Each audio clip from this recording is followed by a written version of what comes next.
Hello and welcome to Fight News Now. I'm your host, John Pollock, and coming up over the next hour, I'll be chatting with John Ramdine and Robin Black about all of the fallout from Saturday's card in Brisbane, Australia, featuring Mark Hunt and Frank Mir in the main event, and a very debated co-feature involving Neil Magny and Hector Lombard. Plus, the UFC has announced a number of fights for May the 29th in Las Vegas. It seems that we are very close to seeing a rematch between Conor McGregor and Nate Diaz, and you're going to hear from the new UFC Women's Bantamweight Champion, Miesha Tate. So sit back and check out Fight News Now.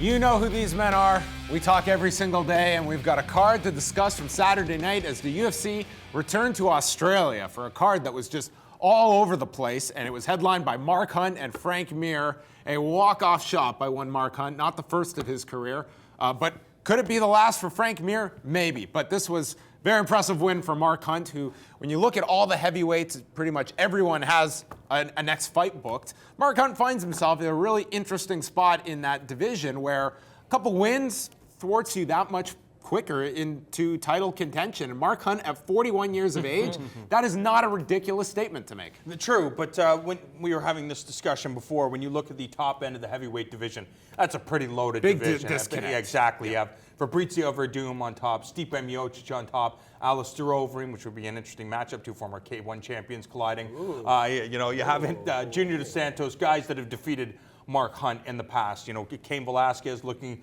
to come back into the mix, as well as Travis Brown. Going to be a very difficult challenge for Mark Hunt, but we still think that there's a ton of matchups for Mark Hunt. This guy's a main event fighter. You can just think about matchups. Josh Barnett's got no one. Josh Barnett, Alistair Overeem. I know Overeem's got his matchup as well as. But all these heavyweights, John, like Ben Rothwell, Dos Santos, and then Orlovsky and Overeem, not everyone's going to get a title fight out of this, and Mark Hunt could very well get a winner or a loser out of those combinations. I mean, the fights are there at heavyweight where it's not as deep a division where you got to go on this big run, and Mark Hunt is, I think he's in a unique spot now where he's going to get somebody notable in his next fight, even if it's Josh Barnett or any of those other names. I agree, and I don't think Frank Mir has to worry. Frank Mir can only worry if he wants to continue in mixed martial arts, because right now, with Bellator being the #2 show, I don't think the UFC is willing to cut any fighter with a name like Frank Mir. So, I mean, this is the game. There was a time where Nick Diaz lost 3 fights in a row, and the UFC says, take a hike, you're not that good.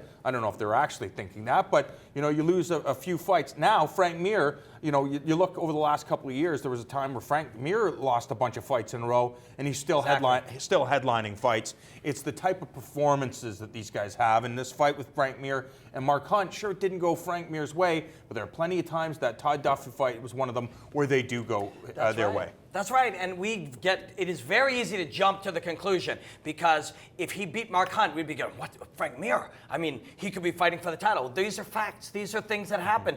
Only what was it, 3 months ago, 4 months ago with the Duffy fight, we're like, wow, Frank Mir's back. Look, he's younger than he's ever looked. He's smoother than he's ever looked. One fight never really changes that.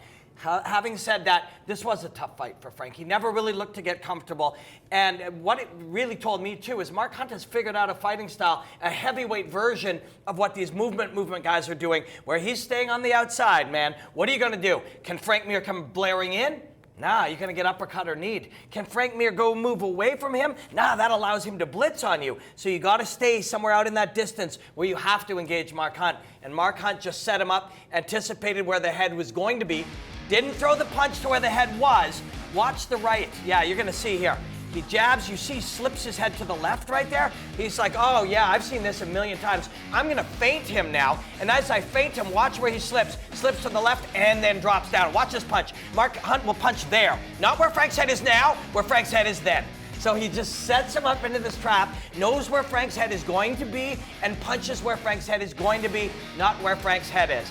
That is some badass stuff. That is some slick veteran stuff right there. You know what Steve Percival called that? That was a 10-10 round. Yeah, exactly. Oh, man. Whoa. Let's move on to this fight involving Neil Magny and Hector Lombard. And let me preface this by saying I am going to rant about this, but I want to say Neil Magny, that was an unbelievable comeback for this guy. That first round, I would not have disagreed if they had stopped it in the first round, but by the end of that round, Magny was up and he was more than durable throughout that fight.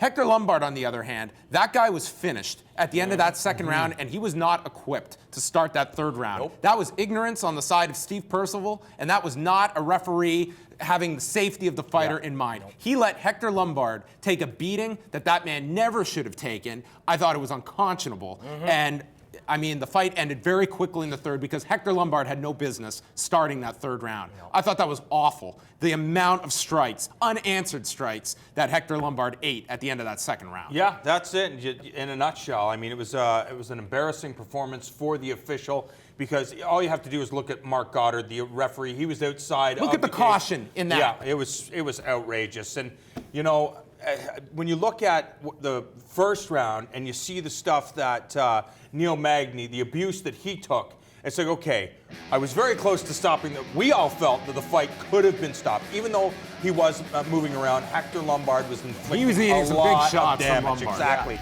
So, and you could understand if the second round was, you know, similar to that, but it wasn't. One guy wasn't fighting back at all. Like, look at him move.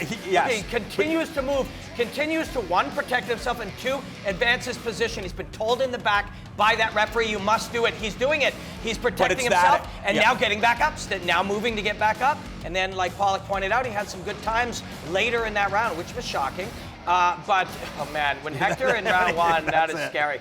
But round two, and Hector started round two real well, but there's no debate. This is bad refereeing. He is intelligent defense is like, okay, we'll let you stay in it because you're intelligently defending yourself. It's not a permanent state. It's not a perpetual state of intelligent defense. If you can't do more than just put your hands over your head, we must stop this fight. Percival did a bad job, and it's like, oh, it's kind of an embarrassing performance for him. Yeah, but what about this man who took abuse, physical abuse, that the third man in there is there for the purpose of protecting him from this abuse? It was like 80 seconds of this. And over 100 ground strikes landed by Neil Magny. I mean, and on top of that, this wasn't even the most offensive thing after the refereeing. Not one judge scored either round a 10-8. That's shocking to me. Two 10-9s. That's Isn't for that, both that's, rounds. I mean, no.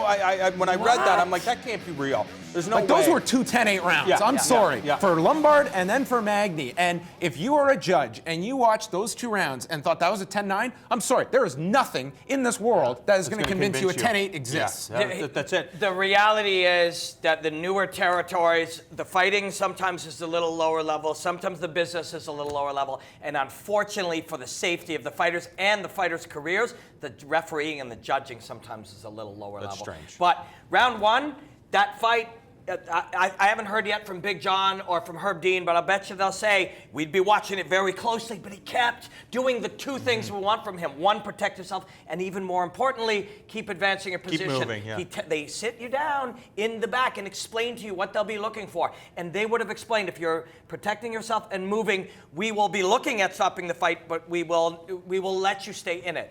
But Hector was not moving. The second round is what's going to be, that's the scrutiny. Yeah. And that's bad. You know, these guys, at the end of the day, this is a fight, and this is not life or death, and this should not be a guy just simply withstanding so much damage that it's just, to me, it was irresponsible. That's it. The worst part about it is it would be possible that he could say, well, you know, I did give him so much leeway in round one that I had to give his opponent leeway in round two. No, you don't. It doesn't work that way. There's a set of criteria that has to be done. In round one, he was doing it. In round two, I was covering my head as I ate 100 shots. He's not doing it. You don't give extra leeway because it was a close round one. It's definitive. That fight should have been stopped. You don't do that, and you also, as a referee, you never pay attention to the clock and say, well, this guy's only got so many that is irrelevant. You treat the first 10 seconds of the fight as you do the last 10 seconds. It does not matter. Anyway, for Neil Magny, though, this was a big win for him. The first guy to ever stop Hector Lombard, and I think we have seen Neil Magny truly mature into an outstanding welterweight. I think he had the setback against Damian Maia, and look what he's done since then. Eric Silva, then the performance against Kelvin Gastelum, and arguably the biggest of those three, Hector Lombard. I mean, this is somebody that's a super deep division, but Neil Magny is now in there, to me, with some of the elite contenders at 170. Yeah, we were having this conversation about we all understand how deep 170 pounds is. And I actually think that Kelvin Gastelum is the biggest win of that streak, because you look at Eric Silva's past and you look at Hector Lombard's past. there can be question marks still, because a lot of people are seeing Hector Lombard from this Saturday, and it's like, wait a second, how in the world does this guy look the same as he did a year ago? So there's still a lot of question marks. But yes, no matter how you slice it, those 3 fights, a great run for Neil Magny, but now he jumps into the deep end of the pool. You know, you mentioned that he lost to Damian Maia. Well, now you have Stephen Thompson and Rory McDonald and Robbie Lawler and Carlos Condit and Tyron Woodley and Johnny Hendricks and some of the most dangerous fighters, not only at 170 pounds, but maybe in the entire sport. So it's, sure, if he wants to get his crack at UFC gold, he's got to face a whole bunch of sharks. That's the great gift that you get by advancing up the ranks. Cool, now I get to fight Matt Brown. Yeah. You know, that's what you got to look forward to. Who among that list would you even, look at and go, that's the guy I want to beat? I want to beat Johnny Hendricks. I want Carlos Condit. I don't know. That's the gig, though. When you say, I want to be the champion, I want a title fight by the end of the year, there will be 1, 2, or 3 of those guys in Neil Magny's future. But when you see a guy like that, we look at that and go, Matt Brown, like, I'll do anything to not have Matt Brown hit me. Neil Magny looks at it and goes, how do I get a chance to go in and test myself against that? That's why these guys are special. A few wins that maybe seemed improbable going into it, but coming out of it, I mean, we had Steve Bosse. What an incredible return. Live by the sword, die by the sword. This guy was the recipient of one of the worst knockouts last year and delivered one of the best on Saturday night over James Tahuna. And we also had Dan Kelly come back against Antonio Carlos Jr.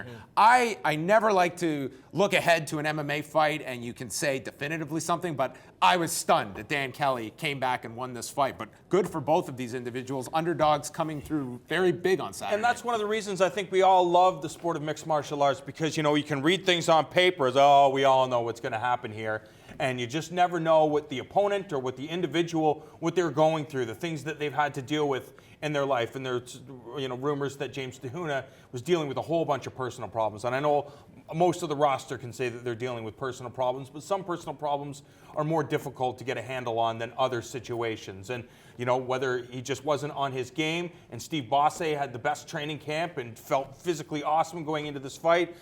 Bosse, a very mentally strong guy. When he was knocked out by Santos in his last fight, he said, I did this to a whole bunch of people. Which is a 185, and he's returning here at 205. I have a feeling, though, he'll go back down to 185. Against a very big guy. But, all those fighters, win or lose, they should be congratulated for a great night.